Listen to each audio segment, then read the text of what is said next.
On the street side lawn where 4 members of the Afzaal family died in London, Ontario, signs denouncing the alleged hate attack sit as a reminder of what happened. There were rallies denouncing Islamophobia and hate, a televised funeral, yet every day there's been something else. In Edmonton, Wadi Rahman says they've seen a rise in hate incidents as pandemic restrictions have eased.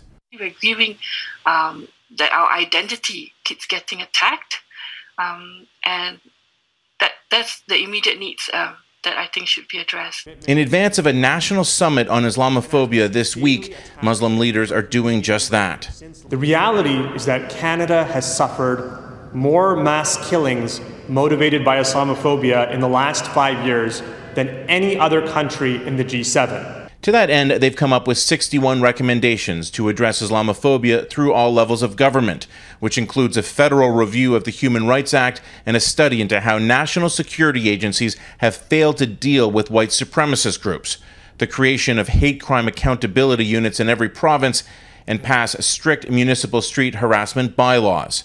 The time, they say, is now, and Muslim leaders are imploring lawmakers to understand that urgency. And if folks don't indicate that, I think it tells us something about, what is the level of commitment vis-a-vis pure intentionality or in terms of actually getting things done. I hate Muslims. Beyond the Muslim community, experts who monitor hate groups say there should be greater urgency to make change. The Center on Hate, Bias, and Extremism has recorded a 3-fold increase in the number of active hate groups over the last 5 years, which in part can be attributed to larger groups of neo-Nazis and white supremacists splintering into factions. And now our typology, it looks like, a giant spider web. There are, probably 8, 10, 12 different elements to the movement now.